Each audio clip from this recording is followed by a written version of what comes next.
Hello, everyone. Thank you for joining us for the Magical Herbalism Q&A class featuring your host, the Garden Goddess and the Love Goddess, aka Dr. Quintara Jr. Before we get started, we have a couple of announcements. In June and July, we will be having 2 workshops coming up. One of them will be the Drinking Bullhorn for Bosu and the Medicinal Turtle Pouch for Agwe, La Serene, or Simbi. So please keep a lookout for the messages in the WhatsApp group to give you dates and times. So as we begin, we had sent out a survey for all of you to fill out featuring questions that you had about magical herbalism. We wanted to kind of take the temperature of what knowledge that you guys had so far and what questions that we can answer for you guys to help you along your spiritual journeys. So one of the questions that we got that I really wanted to touch on first was presenting your herbs to the 4 directions. The question was, is presenting your herbs to the 4 directions considered an offering? And so I want Priestess Celeste, aka the Love Goddess, to start off answering that question for you guys, and then I'll jump in afterwards. All right, the Garden Goddess. Which question did you want to start off with? I was rereading someone's response. Is presenting your herbs to the 4 directions considered an offering? Okay, so we actually touched on this subject with some of the other senior priestesses. And the conclusion that we came to is that this really varies for everyone. Say, for instance, my ancestors, they're fine with me presenting my herbs to the 4 directions and considering that a respectable way to pay my respects to these herbs and consider it an offering. While others' ancestors, such as maybe Huganzo's or the Garden Goddesses' ancestors, would not approve of something like this and would require for you to do more. It's really tailored to everyone's taboos and cultures. So we can't sit here and tell you that you're wrong for practicing this one thing unless it's just completely ignorant. It's just not true. But this particular situation would depend on what it is that your ancestors consider acceptable. I agree with that. I think this is a yes or no question. I think for me, it's a no. I look at the 4 directions as honoring the different energies that reside inside them. So if we think of the 4 directions, we can think of the crossroads, north, south, east, west, which is where the spiritual realm and the physical realm meet. You know, this is how we have the connection to the divine. And then also when you think of the directions of north, south, east, west, north is in regards to the earth element, south is in regard to the fire element, east is in regards to the air element, west is in regard to the water element. So I look at those directions as energies that we can honor and also garner power from to power our spell work. But for me personally, I don't consider that an offering for the individual herb themselves because they are individual spirits and I'm asking a service of them. And so with all services, I feel like you should be compensated for that. Right. That's me personally. With that being said, there's plenty of priests and priestesses that present their herbs to the 4 different directions or the crossroads. And for them, the energies that walk with them, their ancestors, they approve of that. So if you're not sure whether you can or can't do it, I would recommend that you just try it out, see how it works for you, see how your herbs respond to that, see how your ancestors respond to that, divine over it after you're done, and then move forward. If it's a go, it's a go. If it's not, pay your herbs using alcohol, food, water, tobacco, smoke, water. So that's the answer to that one.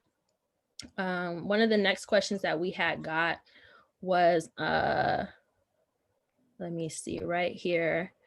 How do we align the correct planets with the herbs of our choosing?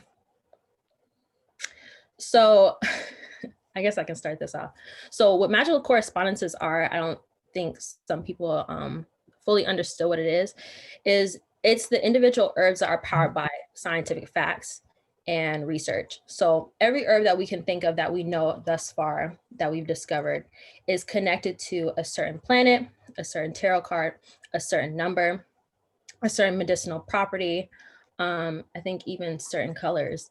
And those particular traits, personality traits, and correspondences help power the spell work using scientific facts. So for example, Rosemary. Rosemary is governed by a fire element. Knowing that you can use rosemary to increase passion to a spell, to increase speed into a spell, and understanding that will help you power your magic by just knowledge. And so what was the question I had asked? How can you use the planets in regards to your herbs? It's first understanding the planets in themselves. So for example, if your herb, which is rose, is governed by Venus, we know that Venus is a planet of love. So you can utilize that rose in love work and understanding that correlation to Venus. Does that make sense? Yes. I think when it comes to planetary understandings, it all depends on whether or not you've also doing this work is not strictly based off intuition. And I know that may sound really strange, but it's not. You have to have a certain level of, for lack of a better explanation, scientific common sense. So when it comes to Venus, if you notice, there's a lot of herbs that are ruled by Venus that are water herbs, right? Because Venus tends to deal a lot with people's emotions. When it comes to Saturn, dealing with issues or challenges that you may face, you know, on a regular basis. When it comes to Jupiter, of course, your abundance and your prosperity. Understanding that most green herbs will bring you abundance and prosperity simply for the fact that because they're green, and understanding and being able to layer your intentions in a really sophisticated manner. You have to study, y'all. That's really what's important here. In order to make your work more powerful, you have to understand the layers and intentions that you are incorporating into your work, and not just saying, oh, well, I'm using this one because it's ruled by Venus and Venus rules love. Okay, well, what else does Venus rule? What else is it that she's capable of doing? What else do you know about Venus to be able to utilize her in your work, and to make sure, you know, what are the cons to using or working with Venus, for instance, making sure that you're not incorporating too much emotion or too much water element or water energy into your work. You see what I mean? It really just all depends. This is why understanding planets, understanding Mercury governs communication, understanding Mars governs war, temperament. It goes into an entire lineage of what it is that you need to know in order to make your work more powerful and make it more sophisticated in that manner. Layering with knowledge is a lot more powerful than layering just because you feel like you should. So to give them an example, Celeste, can you show them the book that me and you use, and I'll show them mine as well. Okay. Yeah, this is one of them that we use. This will tell you all about the different herbs, their properties, their magical correspondences in regards to planets, personality types, what you can use them for, their gender, their elements. They even give you examples of how you can use them. And then Celeste, you can show them the other one, I think. So this is the complete book of magical correspondences. Keep in mind, both of these books are on y'all's, if I'm not mistaken, are on your syllabuses for books that you need to have.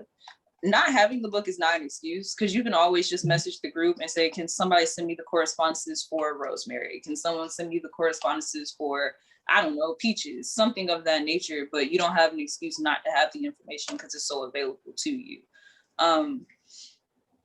Just y'all get the books. They come in handy, they work. We don't expect you to remember everything off it.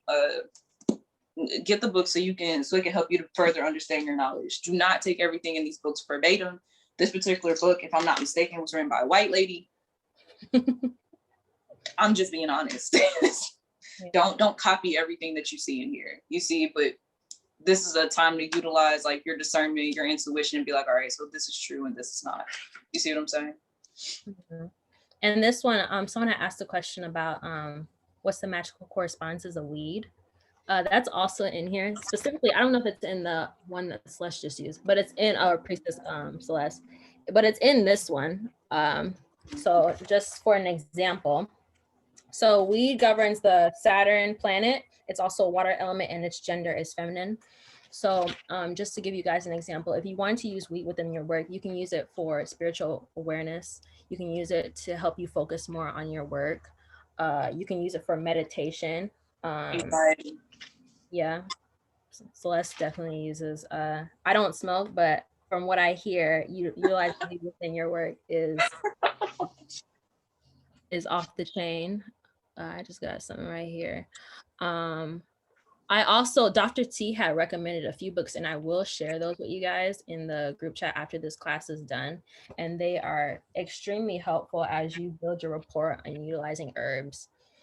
Someone else had just asked as well, should we go off based off of the correspondences only, or what the messages that our ancestors give us about certain herbs?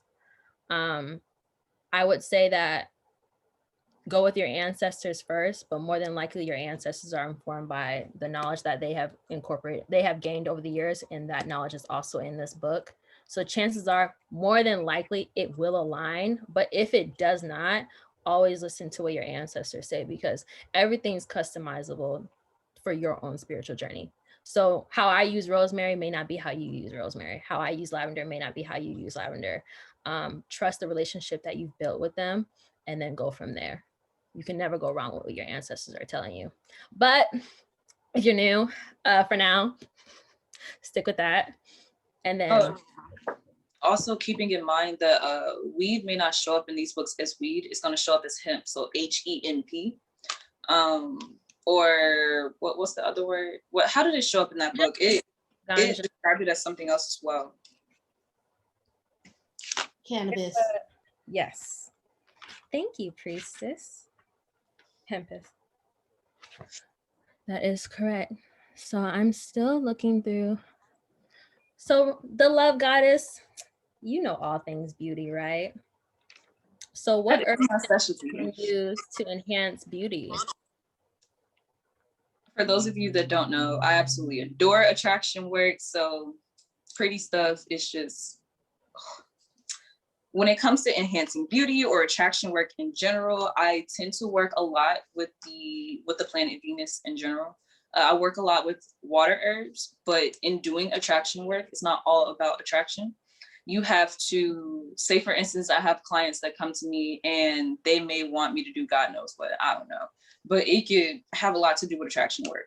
I'm not just gonna focus on the beauty or the lust of the situation, because then you risk sending someone into a really illogical ass situation. You can't do stuff like that. So combining your water herbs with earth herbs as well, saying, okay, so I'm going to bring you this beauty, I'm going to bring you this attraction, but I need to bring you some grounding so you make smart decisions. You see what I'm saying? You can have your fun, but you need to understand responsibility and consequences of your actions and things too.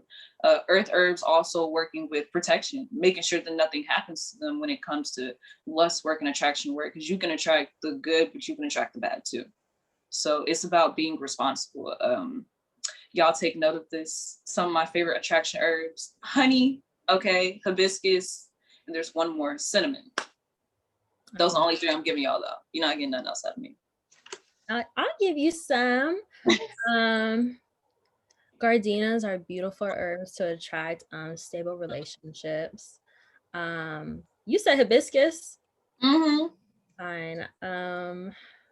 I love lilies. Lilies are always beautiful, and honeysuckle. Honeysuckle really helps with your throat chakra and talking sweet to a lover.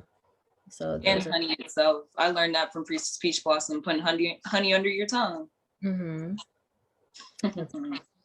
And also working with herbs that are ruled by the moon. For those of you that don't work with the moon, I absolutely adore the moon, governing our divine sensuality and sexuality and lust and love. But the moon also carries a lot of water, so be careful. And we talk about the directions and the elements such as air, earth, fire, and water. And I noticed that that's often something that you love honeysuckle too, and Diesel, so do I. It smells so good. Like it smells delicious. I be wearing it all the time. Don't tell nobody. When we talk about the elements, air, earth, fire, and water, a lot of you guys confuse that you don't really know what to do with those elements. It's kind of like, okay, rose is ruled by water. Okay, rosemary's ruled by fire. Like, what do I do with that? So you can always think of elements as personalities. You know, what is this personality going to bring to the spell?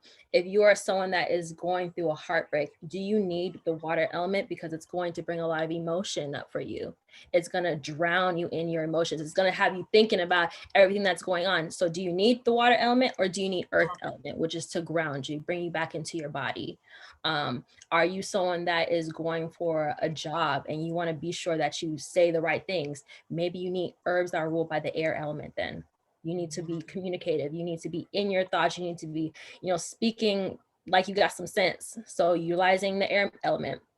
Maybe you need more passion in your life. Maybe you're in a slump, so you need some fire. Utilizing the elements and thinking of them as personality types will help you sort of formulate your herbs in a way that is exclusive to you or your clients. That can be the same said for the directions. I believe, if I'm not mistaken, when we talk about, I think it's like north, south, east, west. North is governed by the positive feminine energy. South is governed by the negative feminine energy. East is governed by the positive masculine energy. And west is governed by the negative masculine polarity. So what does that mean?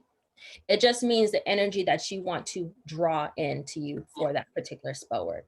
So when we think of positive polarity, we think of right-handed work. When we think of negative polarity, we think of left-handed work. When we talk about the feminine and the masculine, it's just what do we need for this particular work? Do we need more healing work?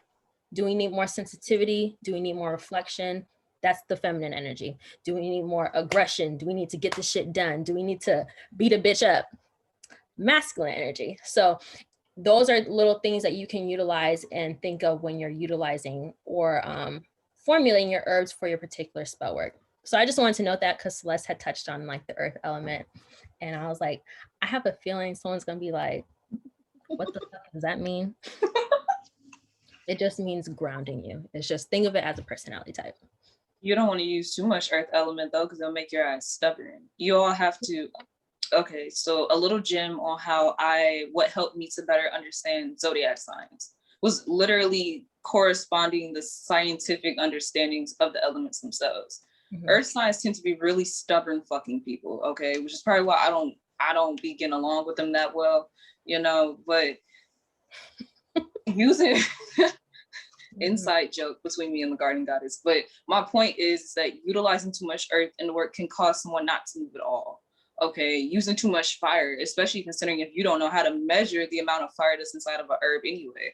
Using cayenne pepper is completely fucking different from using cinnamon. For those of you that don't know, I would not recommend substituting cayenne pepper for cinnamon unless you know your measurements pretty damn well.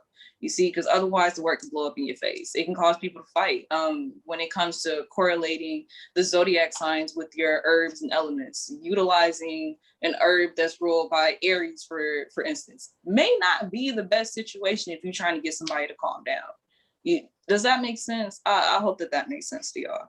It's understanding the elements will help you to better understand people, is my point.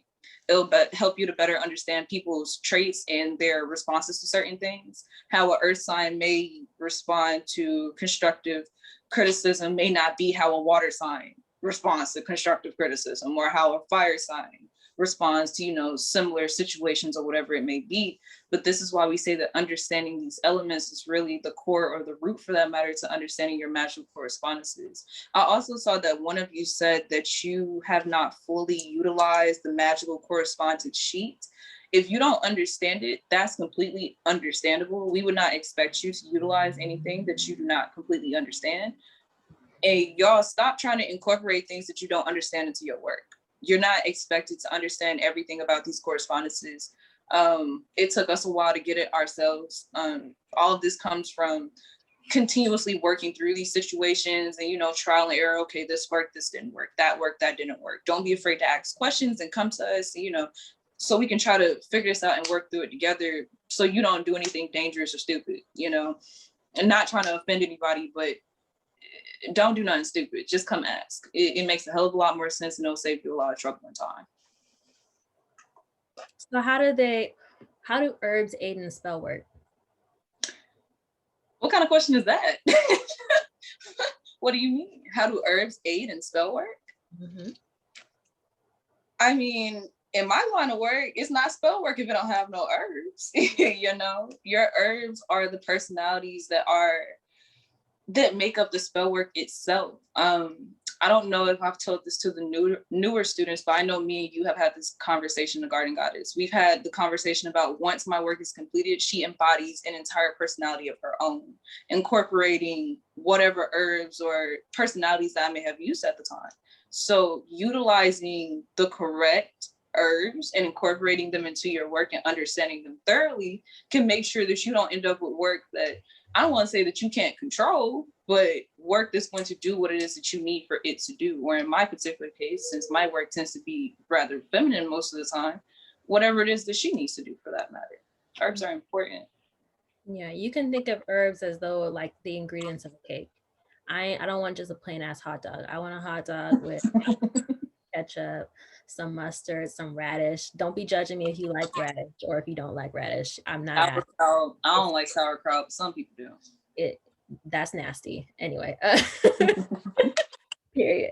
But you can think of it as ingredients to a cake. So when you have like, let's say candle magic, you start with your wax. The wax of the candle is the foundation. Then we add the herbs into it to give a little extra zest, a little extra funk, a little extra power.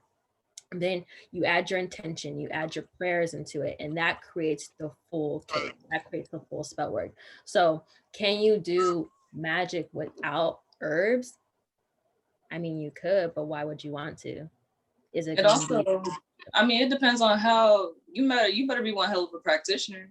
You know, you can do something as simple as utilizing water. Utilizing what you have is really important. I be seeing and hearing a lot of y'all talking about something. I'm just gonna hoodoo the hell out of it. I just make sure you understand what you're doing. You see what I'm saying? Like, you can create an entire holy water spell using just water, but you better enchant the fuck out of that water. But having herbs takes that water to an entirely different level to be able to utilize them that way. So utilizing your herbs, understanding them and respecting them because they are their own individual entities, energies, and spirits, and they do not have to work with you. Herbs can tell you no, they're not going to work with you, which is why you're supposed to ask first. Because if you're still trying to incorporate herbs to your work and you haven't talked to them yet, and you can have like 3 of them to be like, nah, I don't fuck with you like that. You don't even know it. That's why your work is bullshit.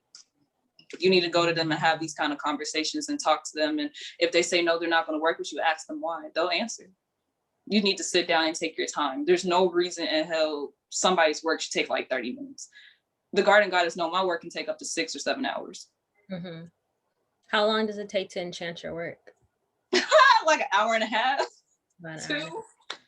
Depending on what I'm doing, like a lamp, girl, I have to enchant the entire vessel of the fruit itself. I have to enchant whatever it is that the fruit is going on top of, even if that's just a paper plate. Enchant the plate, enchant the herbs, enchant the fruit. When you take the fruit out of the fruit, thank it, because you are literally gutting the fruit. You need to pay it its respects, or it may just decide it's not going to do anything for you. Mm-hmm.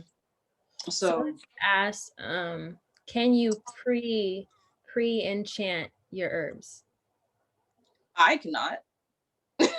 My ancestors don't get down like that. Everything is done at one time. There is no shortcuts. There is no, well, I'm going to enchant my herbs today and then I'm going to come back and do this tomorrow. I can't even eat while I'm doing my work. So if my work takes 7 hours, I have to wait until them 7 hours are up to eat or go do whatever else I need to do, regardless of how long it takes. Y'all be trying to avoid talking to y'all ancestors because y'all know they're going to come at y'all with go talk to them, because I know that my work isn't bullshit. Mm-hmm. And that's why, because there's time, there's love, there's energy, and there's care that's taken into it. And every little detail is paid attention to, which is why it takes me so fucking long, but it's worth it. And it's worth the benefits that come out of it. And I'll become so in love with my work itself, I'll even forget that I created it, just because I honor it and respect it so much for what it is that's come. They do be pretty. Girl, because I'm pretty. It's got to be pretty. I'm cute too. But I thought this was a good question because it's something that I do, and it is a yes or no question. So it just depends on what your enchantment process is. And I'll also ask, why are you pre-enchanting your herbs? So for some people, like Priestess Celeste or the Love Goddess, they will enchant their herbs the same day as they do their work. For other people like me, my enchantment process is very long. It takes about a day to get through because I I decide on what herbs I want to formulate. I divine with my ancestors and ask, is this formulation okay? I go out to the gardens and farms to pick these herbs. Then I bring them home. Then I divine and pray over them. Then I meditate over them. Then I pay them. Like that process takes hours. So if you're someone like that has a long enchantment process, doing enchanting your work a day prior before doing it, that's okay. But if you're someone that just wants to pre-enchant it because you just don't want to be bothered and keep your work short, that's an issue, because that shows your character. Basically, you're being laziness. Yeah. Someone asked I didn't mean to interrupt you. Someone asked the question, I saw it show up. So how exactly do you all enchant your herbs? I have conversation.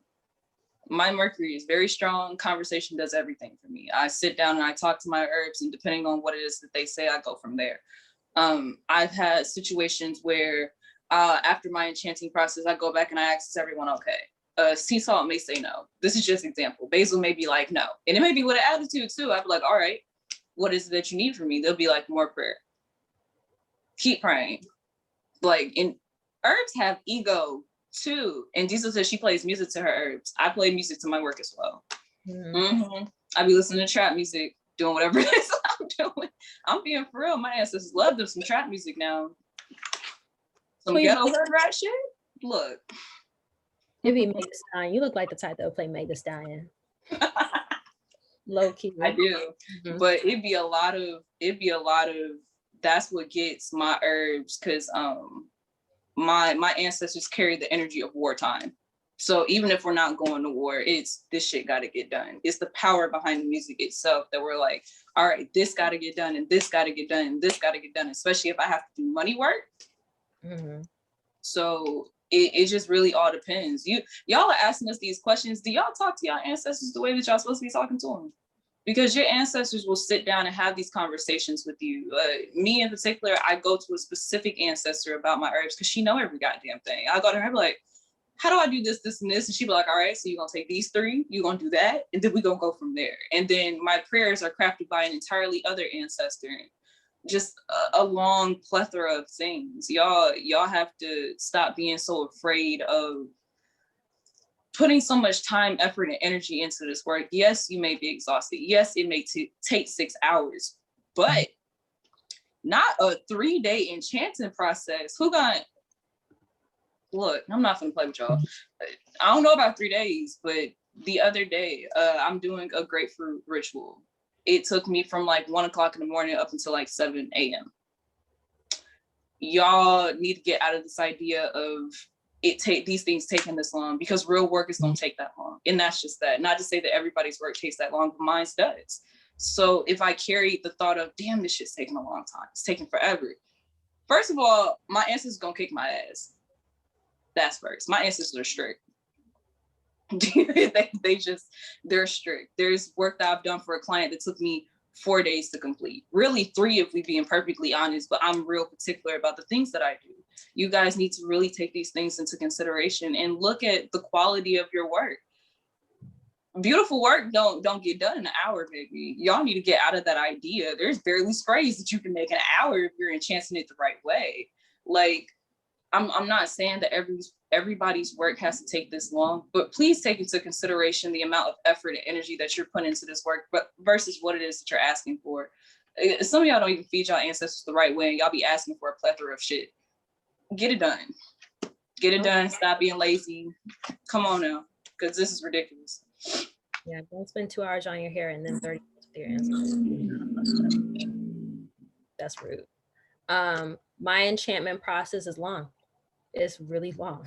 Like I said, it starts with for me, I have the gift of hearing plants, so I can usually hear what herbs I need. I go and pick them myself usually. If they're fresh, I pick them. I bring them back. I wash them. I meditate with them. I divine over them. They usually sit on fine china.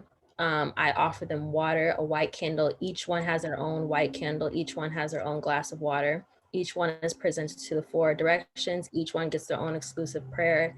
Each one gets their own time to meditate. Each one gets their own time to talk to me. And then I work. So that takes about 5-6 hours to do on a regular day. Someone had asked, since plants are spirits, do they have the personalities to tell you no, that they don't want to work with you? Yes, they do, which is why it's important to divine over your herbs before you use them, because some herbs require more attention than others. For example, I use rosemary so much that I've developed a relationship with her to the point where I don't have to do that much. I can just say, "You want to work with me?" She'll be like, "Yeah, girl, I worked with you last week." And then I just pay her and we move. Whereas vanilla requires more time, more nurturing, more prayer, sometimes more payment. It's the purpose is to develop relationships with these plants so that you understand how to use them, because the magical correspondence book will tell you their properties, but the plants themselves will tell you what they can do as well. So in building those relationships with them, you'll understand them better and you'll know what to do with them more. Like rosemary has so many different components. Even though like she works as a white candle, I've found other ways to use her outside of what the book has said, just through developing that relationship. So develop your relationship with not only your ancestors, but the tools around you. They'll talk to you more than a book can tell you about them.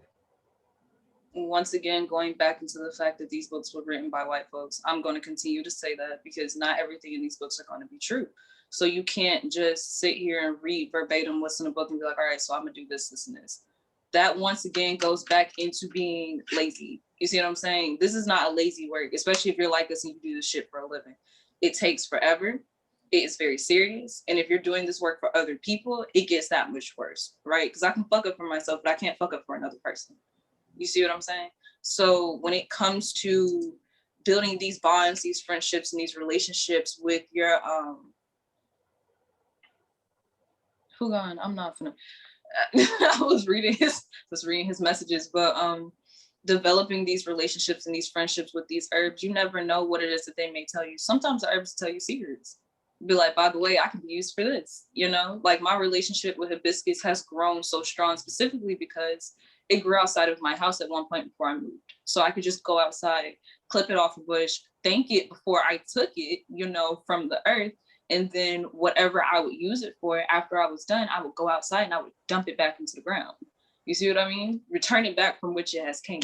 But my point is that these herbs are not just herbs. They are, when I thank my herbs, I thank them for being a part of my family and a part of my tribe, you know, working with my ancestors and working with my bloodline in order to create the desired results that I want and or need.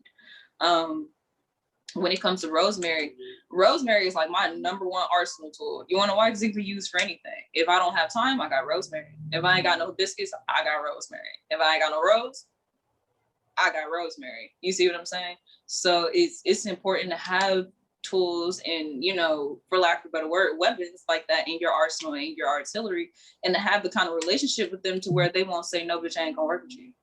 Because rosemary got a little bit of an attitude, for those of you that don't know. If she don't want to do something, she not gonna budge. You gonna have to kiss her ass and wipe it. You gonna have to do all of that before she does anything for you. Okay. So develop these relationships with your herbs. Talk to them like they're old friends. I do. I talked to Cecile, I'd be like, girl, you started this journey off with me. And that's the truth though, because she was in my very first spiritual bath. So the fact that we both share that memory, that's where we tend to bond from. Does that make sense, y'all? It makes sense to me. Of course it do. Garden goddess, you be all out there in the grass. So rolling in the dirt. But I've been looking through all of your guys' questions. I feel like we've touched on all of them, but I want to open the doors for you guys to ask us questions while you're here. So I'm opening the doors. Please unmute yourself if you have any questions for us before we close out the class. Going once.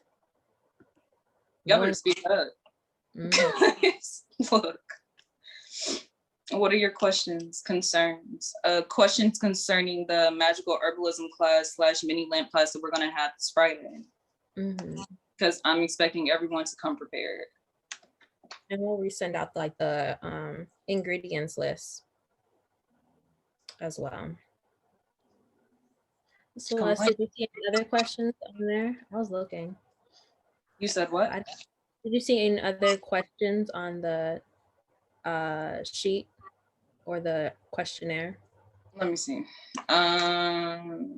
So we already touched on how to make offerings to your herbs. Someone mentioned yin and yang energy, and we said we wasn't going to talk about it. Yin and yang is really just going into feminine and masculine. Someone has a question. iPhone raised their hand. I don't know who that is though. So go ahead and just unmute yourself. Yeah, I have a question. Okay, so when you're doing spell work with the herbs, you proper way of doing it is to align, match the herb with the planet. You can, but if you're not familiar with how to do so, I would not recommend it. Okay, so it's not required that you do that, or you got to be more seasoned to do that? Okay. Hugon has a class. I think he offered it to the free mentorship students on the planets, and he goes through each and every single planet and explains them. I would recommend that everybody goes back and watches this class. When we talk about the planetary correspondences, like I was saying earlier, like say for instance, if you want to work with Jupiter, for instance, or you want to work with an herb that's governed by Jupiter, right, you would be working with this particular herb to bring some kind of abundance or prosperity into your life. Maybe not necessarily financial, even though that's 9 times out of 10 what it's used for. That also goes into the fact that Jupiter governs today, Thursday, right? So using an herb that's governed by Thursday and Jupiter would bring you a lot of money. Does that make sense? Yeah, yeah. Thank you. Of course. Yeah. Can I join in for a second? Yeah. Go ahead. Sorry, y'all. He's gonna be snoring. But I was gonna say that you all need to just stick to what you know and wait. And if you don't know it, don't do it. What I mean by that is when it comes to when it comes to like the integration of astrology into your magical work, it means this. It means that, for example, when I have clients overseas, how do I do a magical working that corresponds to them being overseas if there are no herbs ruled by Neptune, and Neptune is the planet that that governs foreign travel and overseas relations, right? Well, then you have to think creatively. You then have to use an herb that's ruled by the constellation Sagittarius, because Sagittarius rules the 9th house, and the 9th house rules, overseas and foreign relations. So in that way, if you have a client that's overseas, perhaps you can't approach this and you don't know much about astrology or the constellations rather, then you're going to have to approach that spiritual working in another way, in a way that how. So perhaps you can't do a spirit doll filled with herbs that are ruled by, Sagittarius. You can't do it every 9 days. You know what I'm saying? Perhaps it's just above your pay grade because you don't have the knowledge to do it. But what you can do is you can pray. You can dress a candle. You've got to stay around the areas that you know very well, is what they're saying. So to answer your question, is it required? It's required if you know it.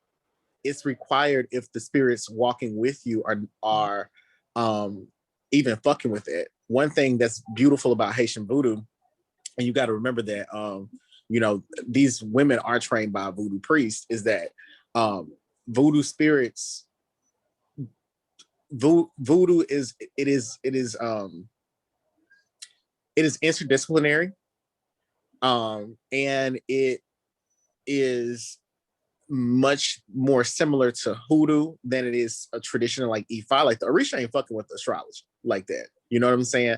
Someone like Priestess Oshun K may integrate it into her particular houses, like in terms of like her Elay. She they do that in her Elay. They'll bring astrology into it, but the Orisha don't give a fuck about astrology.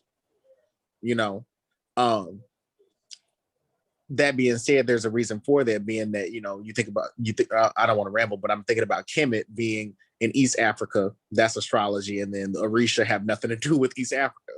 So that being said, you just gotta, you need to know yourself, figure out who you are, figure out what you know, and figure out what spirits are working with you, because those spirits working with you will determine the parameters of what you can do and what can be done and what they're willing to do. And I think that that's most important. Do the spirits walking with you acknowledge the spiritual system that you're trying to bring into that work? For example, if you're using the Orisha, it doesn't, they don't respond to magical correspondence. They want blood, you know? And so it's not mandatory, but it may be. And if you, and the second question you asked was, you know, should you stay away from it if you are not experiencing it? Absolutely. Garden Goddess? Yeah, easy. I was gonna say, just from using as an example from our book that we recommended, you can go through the herbs and say, okay, I want to do love magic. Instead of looking at the herbs based off of their correspondences as gender, planet, element, if you don't know any of these things, just look at the definition. It says like magical uses at the bottom. Just go based off of that. And then as you learn and grow and develop and stay, and maybe you do decide to join the paid mentorship, you'll learn these things along the way. So for example, when I think the other book that Celeste was showing, I only used the personal traits of the herbs, which was like, for example, rosemary. It said like cleansing, bringing blessings, anoint. That's all I did. I wasn't looking at shit else. I didn't give a fuck if it said male, female, yin, yang, purple, blue. I didn't give a fuck. This is what I know best, so I'm gonna go with that. And then as you grow, you'll figure out the rest. So just start with basic stuff and you'll be fine. No, it's not required. I don't even use planets now like that. I use polarities because I'm good at polarities. I know that well. I'm a science major. So that's what I do. But you don't have to. Don't. If you can't, don't. I mean, that just goes back to not doing what you don't understand. I think we missed the question though. In regards to magic, what is it that you believe that you should be focusing on, and what do you believe for your strengths and weaknesses to be? There's one particular response that I want to touch on. I hope the person that did this particular, responded to this particular question says something. It says I should be focusing on keeping focus on one thing at a time in regards to what I want to manifest. I have a strong work ethic, but I focus on too many things at once. My question to you is, are you writing these things down before you start? Mm-hmm. I don't know. It doesn't show us who responded to these things, but that was me. You need to, Mr. Jordan Beasley, you need to write things down. I'm speaking not only from a priestess perspective, but as someone who deals with anxiety. I understand how overwhelming doing spiritual work can be at times, right? So I would highly recommend that you go through and you write out your entire spell before you begin it. Now that requires a lot of fucking discipline, okay, to go through and write down everything. But you know what happens when you do? You're able to then, when you actually do the work, just read what it is that you've written. Just, it's not you having to do so many things. So for instance, walk me through your process when you do work, like from step by step, what is it that you do? Well, for one, I venerate my altar. Okay. I cleanse my candle with Florida water. I enchant my herbs. And I don't talk to my herbs that long. I'm going to be honest with you. I only talk to them for like a max, 2 minutes. And then you're disrespectful. Yeah, I can only be honest. But I didn't know that there was a long process to talking with them, developing a relationship with the herbs. I didn't know that. I got to be honest with you. Mm-hmm. So I would enchant them for let's say max 2 minutes.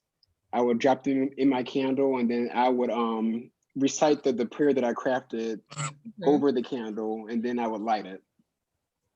So do y'all seal y'all's work? Do y'all know what I mean by that? Do you all know what your ancestral or your tribe's psalm or prayer is? I ask No. this because each time I do work, I have a psalm that's dedicated specifically to my family and to my tribe that they have ties with. So my work is not completed until I've sealed this work out completely. Does that make sense? And then I light my work. You go through, do what I said, write down everything that it is that you need to do. If you understand the magical correspondences, write down every single last intention and enchantment that you have for your herbs. You're probably rushing through it because you haven't gone through and truly studied what it is that you need to study for your particular work, right? So you need to take more time to do it because it's better to not know and not do, and now you know, so I'm expecting you to do it. Mm-hmm. Gotcha. You see what I'm saying? Mm-hmm. I want to add on to that. Hi, Jordan. It's good to see you. I wanted to preface this. Your process does not have to be as long as mine. Okay, but it does not need to be 2 minutes. It's really short. But I would say some people, how they enchant their herbs is they just throw in a bowl, and they enchant them all together. That's fine. There's nothing wrong with that. However, you should be taking time to, I would say, okay, you cleansed your candle, and now you're getting ready to enchant your herbs. The herbs you've chosen, divine over them first to see if your ancestors approve of that formula, because sometimes they don't approve of it.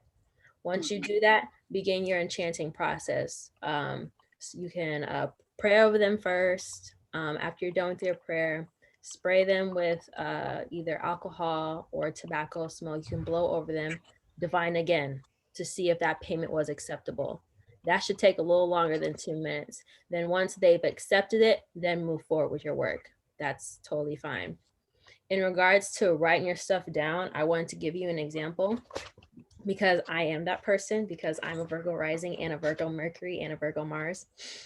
So I'm kind of a organized.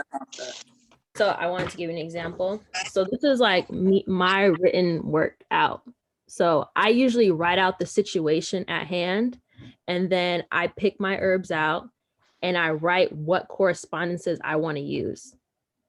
And then I go through the magical correspondence sheet and I pick the herb and I pick the correspondence I want to use with it. All the way down to the very end. I use all 3 sheets. I pick out everything. I say, okay, Gardenia, what color do I want to use? Pink. Okay, what does pink correspond to? Transition and love. Okay, I'm gonna write that down. I'm gonna enchant my Gardenia to transition her out of, a different relationship. Okay, Gardenia is ruled by Cancer, Scorpio, Pisces. Which one do I want to use? I want to use Scorpio. I circle it. Okay, Gardenia governs north, south, east. You know what? What do I want to use? East. I circle it. I go through each and every single correspondence so I know how I want to enchant that herb. And then when I go through the enchantment process, I look back at the sheet. Can you please mute yourself, please? I got you. Don't even worry about it. So I go through the whole sheet when I'm enchanting it, so I know exactly how I want this herb to work for me. Then I pay it. So for you, you may have to do that. That may be kind of a hassle, but it's to train you how to, use your correspondences correctly and how to enchant your herb properly. That way your herb knows what to do as soon as, it goes into the candle. Does that make sense? Yeah. And what do you mean by pay it? Like an offering to it, or? Yeah, payment. So all herbs require an offering when you're using it, because you're asking for a service, no? So when you get your hair done, when you get your nails done, when you get your car service, you have to pay for that because you're asking them to do something for you. And they don't necessarily have to do that. So if they are going to do that, I want to be compensated for my work, damn it. So present me to the damn 4 directions, then give me my money. And then I'll be on my way. But you don't have to pay them through tobacco smoke. You can pay them through alcohol. Some people pay their offerings through presenting them to the 4 directions, but it's through trial and error that you figure out what's best for you. Does that make sense? So yes. Try that out. Just write your stuff out first. It seems kind of a hassle, but it's spiritual work, not spiritual easy. Write it all out first. Write what correspondences you want to use for your herbs. Look at them when you're enchanting them, and watch your work be more empowered because of that, because now your herbs know what to do for you. Garden Goddess, you actually just reminded me of this like She knows I'm real unorganized, y'all, but I'm real organized when it comes to my work, if that makes sense. So even when going down the list and saying, all right, so I'm gonna use this herb for communication. I'm gonna use this herb for, I need her for communication. I need her for balance. I need her for harmony. I'll then go through the correspondences and literally write above whatever it is that I wrote, say for instance, communication, depending on what the herb itself is ruled by, I'll go above it and write in parentheses the actual magical correspondence that has to do with what it is that I'm asking it to do. Does that make sense? Mm-hmm. You see what I mean? So I'll say, for instance, like if the herb is ruled by earth, right? I'll sit here and I'll write, all right, so I need it for communication, I need it for protection, I need it for cleansing, I need it for all these other things. And then right above it, say for instance, right above communication, I'll write earth, right? So I'll know why it is I'm doing this. So say for instance, if I'm going through my entire process and I'm exhausted while I'm doing my work and I can't go based off my intuition anymore because my energy is depleted, I go through my grimoire and I read what it is that I have previously wrote. Don't be like me. I do a lot of my work based off whim. Like if you ask me right now, the steps to my last, I wouldn't be able to tell you. But don't do that because it can be very stressful, especially if you have to do the work over and over and over again. But that's a process that has helped me along the way. Lauren, can you unmute yourself, love? What's your question? When offering alcohol to our herbs, do we use the same method as we would if we were offering it to our ancestors at the altar? Okay, first of all, hi, pretty girl. And hi, beautiful. Thank you. I mean, that depends on how it is that you offer herbs to your ancestors. I do give offerings to my ancestors, give them herbs that they can work with, but like my ancestors required me to anoint my herbs with oil, like when I offer it to them, but I do not anoint my herbs with oil when I work with them. Does that make sense? Yes, but it doesn't, I think I might have confused you a little bit. So when using the alcohol to offer to the herbs, do we put it in our mouth and sort of spit it out at the herbs, or do we, like, how do we do that? I would recommend a spray bottle. You can even put it on your hand and like drizzle it over the herbs. Okay. Go talk to your ancestors about it or ask the herbs themselves. Y'all grabbing herbs so y'all can see what it is that we're talking about when we say have conversations. Does everyone have like a herb nearby that y'all can grab right now? I'm gonna just grab my stuff. Girl, all of mine are in this drawer right here. Let me tell you something. I got all my herbs. Oh, am I on mute? Sorry. They sleep right next to me, next to my bed. So, Okay, so everybody grab an herb of choice. I'm using aloe vera. Okay, Miss Bougie, leave it to you. My I ain't doing all that today, but I have something. I was gonna put it on a plate. I grabbed basil. Oh, it smells so good. You know, I love me some basil, girl. I adore my basil. Does everybody have a herb? Go ahead. Everybody? I have my herb. Okay, so Jordan, unmute yourself so you can come back to the front screen, please. Because I'm specifically, I thought about doing this as I was talking to you. Where you at? He right here. How's it going? Can you hear me? So I'll let everybody, you don't have to close your eyes, whatever your enchanting process is, and just tell your herb hello and see what it is that they say in return. Okay. Hello, Hyssop. How are you today? What is it that you need from me that I can provide to you? Sorry, my phone's going off. I don't know exactly to say. You say hello, and then you see if it says something back to you, or if they say something back to you, for that matter. Okay. Let me put this on vibrate. Hold on a second. Mute yourself for a second. Okay.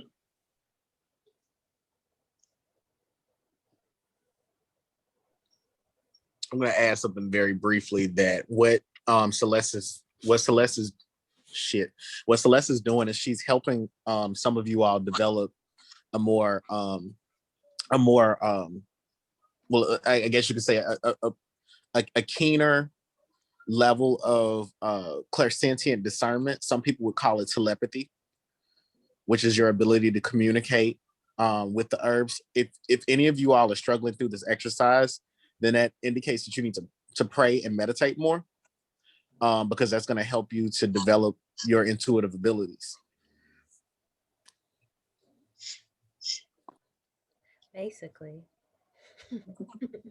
what he said. Yeah, I'm not really hearing anything. Okay, so I'm gonna show you how. Very quick. Well, I just want to say real quick. I'm gonna let you show. If you don't hear anything, then that means that you need to do divinations, and you need to use divinations and have conversations with the herbs. So, for example, people have seen. I don't know if you all have seen in my videos, for example, that I'll use my spirit board as I'm doing my work, because I don't have that intimate relationship that these other goddesses have. But the relationship that I do have is I have a relationship with Barone, and Barone, Barone will tell me what to do. So there's no reason that you all should not be able to get a clear answer. If your clairsentience, your telepathy, clairaudience isn't activating right now, then you're going to need to get a divination tool as well. Well, shit, that's what I was about to say. And Diza, she says that she feels the energy move through her body. Now, the reason why I taxed you all with this exercise, I've never spoken to an herb that did not speak back. Not one time. When I spoke to my basil, I said hello. He said hello back. I said, how are you, my love? He said, I'm well. How are you? We have that kind of relationship. Most of my herbs, or herbs in general that I speak to, we would develop that kind of relationship because I am having a conversation. Do y'all now see what I mean by conversation? Like, yes. I asked him how he was. He said, I'm well. How are you? And he immediately asked me how I was doing in return. And even if I'm not doing well, I'll be perfectly honest with my herbs. I'd be like, damn, I'm tired today. I'm exhausted. They'd be like, oh, damn, it'll get better. You see what I mean? You have to respect your herbs in understanding that they are living, breathing energies and entities. And this is why we say that if they don't want to work with you, they don't have to. This is why y'all need to develop relationships with your herbs, because there's no reason why, you should have not heard or felt anything. You see what I mean? But don't go into this situation with the same expectations or expecting to be able to hear them in the way that I do, because everyone's different. My gift of sight is really fucking strong. I hear everything. You see what I mean? So it's not difficult for me at all to go to my herbs and have conversations with them or talk to them in that way. But what's easy for me may not be easy for the next person. This is why it's important for you to go through and develop these relationships. But for those of you that did hear something, I would like to hear something from you, because now you know that you're able to do that. Well, before that, I want to add a little tip. And I'm not picking on Jordan. I love Jordan. So when you may not have that gift right away, you may not have that gift at all, but to understand the herb, what you can do is just take it, hold it in your hand, and just meditate. Just meditate, pray to it. You can be like, I have aloe vera. So aloe vera, I come to you with words of thanksgiving, love, and praise. For you bring ease to me in all that you do. Your very essence cloaks me. I don't always have the answers, and I don't understand you right now. But I ask that you guide me so that I may. Give me the language in which you understand. Show me what it is that you need me to see. And then I just wait. I wait, I meditate, and I hope to hear it. If I still don't hear it, then I'll get out my divination cards or whatever, my bone board, and then I'll divine over it. I'll lay it out, hopefully on a plate, because, I'm respectful. And then I'll divine and say, aloe vera, what's the message that you have for me? Divine, pull 3 cards. How is it that you want me to enchant you? Divine, pull 3 cards. And I slowly am able to pick up on how it communicates with me through my cards or my bone board or my pendulum. Hopefully y'all ain't use no damn pendulum. And then eventually, as you develop that relationship with your divination tool and communicating through the divination tool with your herb, then you'll start to know its personality. Then eventually you won't be able to need it at all, because you just know it so well. So I didn't expect you to sit there and be like, it was saying, what up, nigga? Da, da, da. What we gonna eat today? I didn't expect that of you. But I do hope that this is just, the first step in developing your relationship with an herb. So It is. So just meditate with it. Just start meditating with it and then divine over it. And then just choose maybe 2 herbs. Choose 2 herbs that you think that you can have access to that's even cheap. Maybe you can go to the grocery store, divine over that herb and figure out its personality and use that for the next couple weeks and just see how your relationship with it changes. So just try that out. You, anyone else? I will. And you'll see. Like mint is my girl. Mint and rosemary is my girls. Vanilla can kiss my ass sometimes. She kind of. So sorry, Celeste. Oh, and then for payment, just one more thing. Some people, I'm not like this. When they're paying their herbs, they'll put the alcohol in their mouth, swish it around, and spit it out. That's a cultural thing that some people do. I'm not like that. I just can't. So I'll put the alcohol in a spray bottle and I'll just shake it up and being like, after I prayed, presented it to the 4 directions, I'll just be like, and this is your payment. That's it. That's it. That's all it needs. If it's a cigar, Dr. T taught me this. She'll light it. Don't burn your mouth, y'all, please. She'll light it, let it burn for a little bit and put the burnt edge in her mouth and blow, and the smoke will come out through the back. Oh, she different. She's a little risky. I ain't doing all that. I'm not doing that. I just got a little spray and that's enough. That's all you gotta do. So those are 2 ways in which you can spray your or it's not spray, pay your herbs. If not, leave them food. I mean, you could but this is just easier. So now that Jordan has these tips, next time he posts work, I'm gonna be paying attention. It'll be better. It'll be way better. This is Herbalism University. Thank you. Y'all better know. Look. Anytime. Okay, I love this class. Yeah, this was amazing. My question is, I want to hear someone who did hear something or your herbs had something to say. What were their responses to you speaking to them? And was that your first time doing so and hearing something in return? I'll go. My herbs don't necessarily speak to me. My body is very energy based. So when I speak to my herbs, when I pray over my herbs, enchant my herbs, whatever my process is, depending on the herb, I will start feeling the effects in a particular part of my body. Ooh. Okay, come through. So I'll feel it in particular parts of my body. So again, like right now, I have a dragon's blood incense. So when I spoke to it, I felt it in my crown. So again, depending on what it is, usually if it's something like lavender, it will hit me in my heart chakra area because it deals with the calming effects. So just kind of depending on what it is, it will hit or affect my body, move in a particular way. So because I'm very water-based, because I am governed by water. So I'm very water-based in regards to my loa. So that's how things work with me. I just want to say real quick that I think with analyze Indizo, if my gift worked in that way and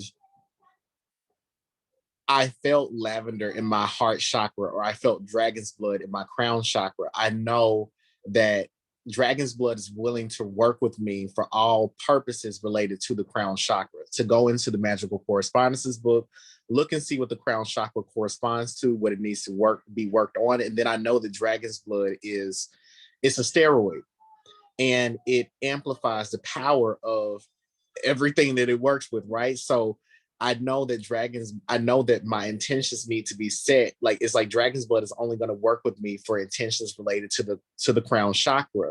And what dragon's blood is going to do is going to add more muscle to those intentions, right? Someone said that chamomile, they held their chamomile and they felt the calmness of chamomile. Well, now here's what you know. You know that you can't use chamomile unless, for hexing work, unless you're trying to cause someone to procrastinate, or you're trying to have them under prioritize a situation.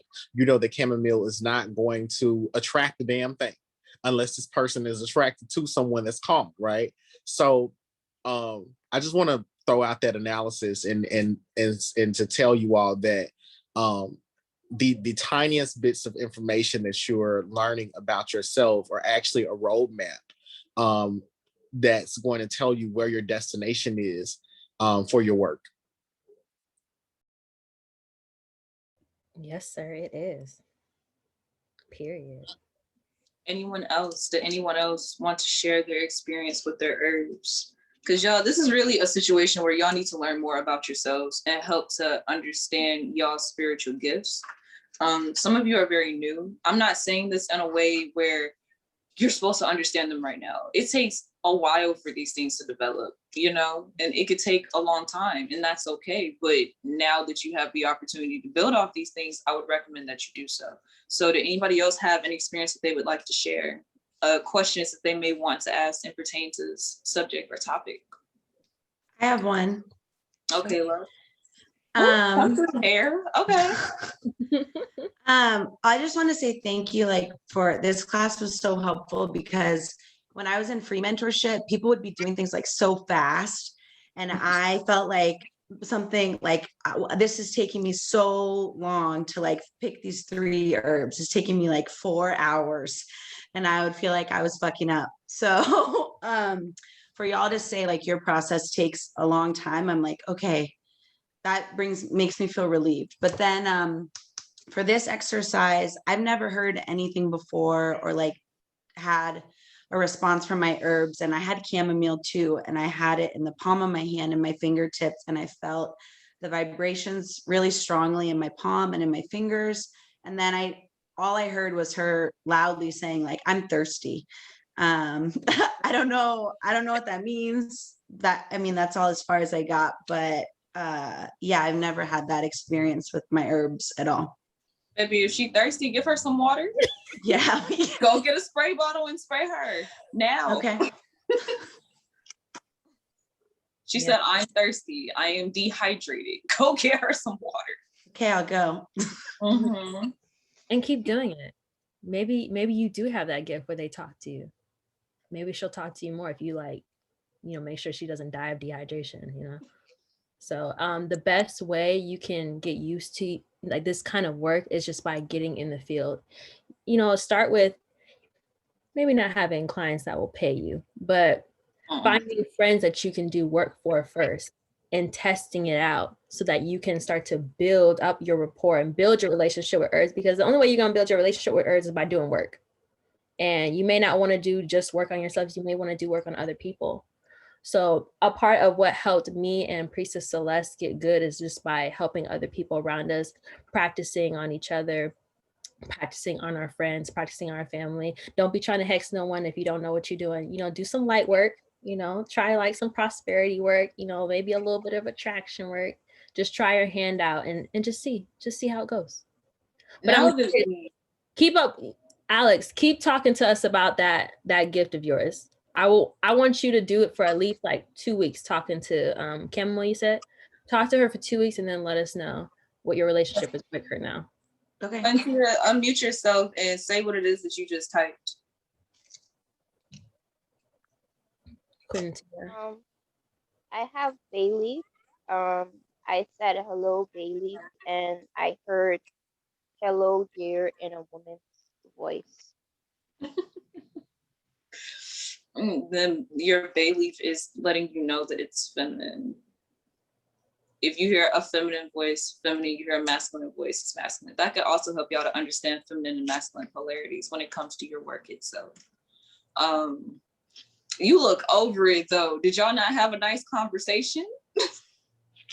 No, it just said hello, and after it said hello, dear, I was kind of taken by surprise because I didn't hear that before. So I asked it again, and then she said my name, and then I stopped talking because I don't know, it never happened before. So I just Don't stop the conversation. Keep talking to her. You never know what it is that like. But put her in the palm of your hand right now and ask her to tell you something and see what she says.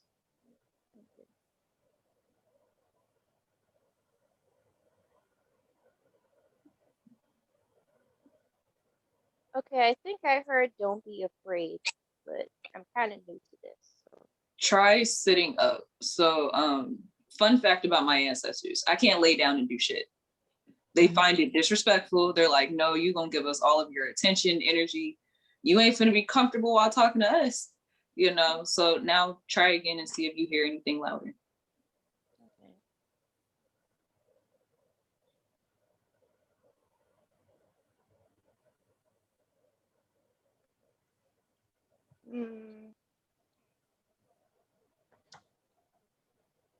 I'm not too sure, but I think I heard something about work, but not I exactly. mean that you're hesitant. Did it scare you?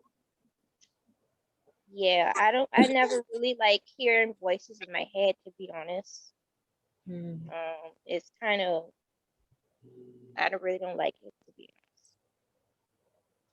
honest. Okay. You're not comfortable with your gifts of mediumship, is what you're saying? Yeah, I'm kind of new to it. All right, so her telling you not to be afraid is because you are afraid. Honey, don't be afraid of your herbs. In this line of work, you're gonna hear and see all kinds of but being afraid of what it is that you may hear and or see will stop you from achieving the goals that you're looking forward to achieving. This is a great moment for you, love. You just discovered a gift. You know, so I understand it can be a little frightening, but the voices that you hear are not harmful, right?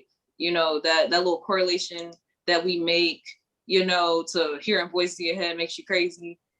No, she's telling you not to be afraid because you don't have anything to be afraid of. You see what I'm saying? You should continue to, she sounded very motherly towards you. You should continue this conversation with her further. Like over time, and make yourself more comfortable with hearing these voices and hearing your herbs talk back to you, because not everybody has that gift. No. But you can calm down because it's okay. Don't be scared. Can I give her a quick tip? Of course. Because I kind of understand where she's coming from, because I'm that type of person where I'll be like, oh, hell no, wait a minute.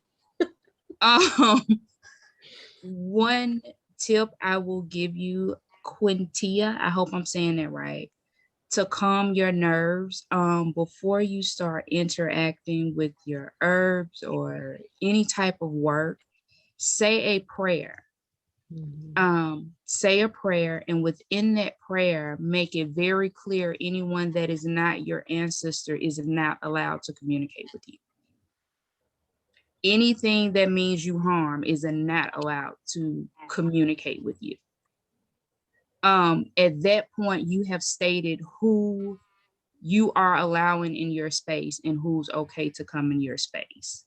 So I'm giving you that tidbit of advice because I feel the anxiety where you're coming from, because I was there. So to put you in a safe space, just do that prayer that incorporates those words. Thank you. All right. Is there anyone else that wants to share their experience before we close out? Going once. Well, I just want to say this real quick. I've been making this point up in the chat, and I just want to make sure it's on video. That one point that I really, really want to make clear, and I've been driving this point home, and these are, you know, I drove this point home at initiation. Get you some motherfucking clients, because at the end of the day, these workshops are safe spaces where you are being supervised. But when you're out in the field doing work, that's when you really learn how versatile or how universal some of the, working with these herbs can be. And that's when you really are pushed to your creative limits, and you have to actually up level the magical technology that you're using. As long as you, and the goal is to get clients. That's why you're doing this work. The goal is to get clients, but doing work for friends and family will allow you to learn how the herbs work, absolutely. But doing work for clients will allow you to master them and to formulate new, sexy, and advanced ways of doing what these women do. And I think that that's something I also want to point out as well, that they didn't just sit around and, of course they do work every day for themselves, but in addition to that, they've done work for clients, and they've seen the work, and they were pushed to their limits, because it's like, okay, yeah, what worked for you and what worked for your friends was one thing, but let's see you do this with a client. And then that's when you learn, oh shit, this is what onions can do. I never knew onions could do that. I never knew a Bridget pot needed to be made in this way. You know what I'm saying? Or it needs to be curated differently than how it was told to me. What's taught in the class versus what's done in the field, completely different things. But those of you all that may have like medical backgrounds where you had to be trained by shadowing in a hospital, for example, that what you're taught in your nursing practicums versus like the actual, nursing field work is tremendously different. Just want to throw it out there. And that's how Mary Had a Little Lamb. I don't have time for you today. I don't. Dej, I know she hear me. Yes, I'm here. What was your experience? I had wrote it in the chat, but I just held my chamomile in my hand and kind of like felt the calmness of her. I'm calling somebody else. So either you speak up or I'm gonna just go through the chat and see who here. I'm gonna go through the chat and I'm just okay. All right. I'm in this hotel, but my experiences when I'm at home with herbs, it's not I never had an experience where an herb spoke to me quite yet, but I do always feel their energy, not necessarily like throughout my body, but it's always my hands. So when I pray and enchant over them, I instantly feel their energy around my hands.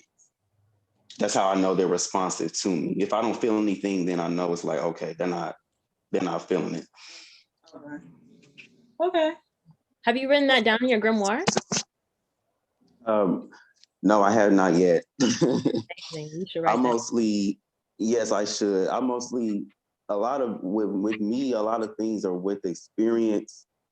So if I don't hear it, like if my clairsentience doesn't come through, it is mostly like energy and a feeling that I do it. And sometimes it is naivety, but not in a way of just doing stuff just to do it. It's just like a feeling of like, okay, I feel like this is the right thing. I'm doing it right, so to speak. I have that similar experience. I usually can feel it in my hand. I'll be like, Or you can feel like hesitation in the herb too. Sometimes it'll be like, maybe I should try that again. That's awesome. That's amazing. Thank you for that. That's interesting. I'll feel heat, like warmth, before the work itself is actually lit. So like when I'm putting together my lamps, especially like my fruit lamps, right, hovering over it, you'll feel like heat coming from the work itself. I'm like, all right, you ready to go then? Let's do it. Yes, that's definitely always my experience. So any work that we're doing, I always go and up to it to feel the energy, to see, and I'm like, okay, either like we're good or I'm like, oh no, this is not good. That type of thing. That's dope. Well, thank you. All right, y'all. Well, I'm gonna close this out. thank you for all coming. We have a magical workshop. We'll be making a lamp on the 7th, I believe. So thank you all for attending. We'll see you in the workshop. Now that you know how to enchant your herbs, enchant them and bring them to class. So we'll see you guys next time. Thank you for coming. Hugs and kisses, and I will see you guys. Wait, Celeste, go ahead. One more thing. Mm-hmm. Y'all better come to class with this pumpkin already carved out. We are not gutting the pumpkin or the kabocha squash. We will not be gutting it during class. Come to class with it already gutted. What I just said. Come to class with it already gutted. Yes, love. Are y'all going to redistribute the information for the workshop on Friday? Because I haven't received it. Yes. Derek he can repost it inside of the group chat for y'all. Okay. This is the recipe itself is a recipe that my bloodline created. Y'all better come to class with this pumpkin pre-gutted. I'm not playing with y'all. Yes, ma'am. Yes, ma'am. I'll be there. Yes, ma'am. I'll be there. I'll be there. All right. Thank you guys for coming. We will see you in the next class. All right. Bye. Thank you. Thank you.